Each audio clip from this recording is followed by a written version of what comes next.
അപ്പം കൃപ ലഭിക്കണമെന്നുണ്ടെങ്കിൽ എന്ത് വേണം? 2 കാര്യങ്ങൾ വേണം. എന്ത് വേണം? സ്നേഹം വേണം, വിശ്വാസം വേണം. ആരോട് വേണം? കർത്താവിനോട്, ക്രിസ്തുവിനോട്.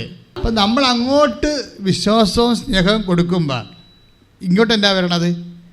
കൃപ വരും. അതാണ് അതിൻ്റെ ഒരു ബയലാറ്ററായിട്ടുള്ള ഒരു കറണ്ട്. അങ്ങനെയാണ് നമ്മൾ അങ്ങോട്ട് ദൈവത്തിന് കൊടുക്കണത്. എന്താ? സ്നേഹവും വിശ്വാസവും. ഇപ്പോൾ ദൈവം നമുക്ക് തിരിച്ചു തന്നെ എന്താ? കൃപ. കൃപ എന്ന് പറഞ്ഞാൽ എന്താ? പവർ ഓഫ് ഗോഡാണ്. ഇപ്പം പൗലോസ് അപ്പോസ്തലന് അപസ്മാരമോ അൾസറോ എന്തോ ഒരു ഗുരുതരമായ രോഗമാണ്. അപ്പം ആ മനുഷ്യൻ കർത്താവിൻ്റെ ദിവസം കണ്ണീരിടുമ്പോൾ, രോഗത്തിൻ്റെ സൗഖ്യത്തിന് വേണ്ടി പ്രാർത്ഥിക്കുമ്പോൾ ദൈവം ഉദ്ദേശിക്കുന്ന ഒരു സൗഖ്യം കൊടുക്കാനല്ല.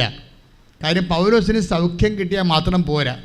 10,000 മനുഷ്യരുടെ ആത്മരക്ഷ വീണ്ടെടുക്കാൻ വേണ്ടി പൗലോസിന് വേണ്ടത് എന്താണ്?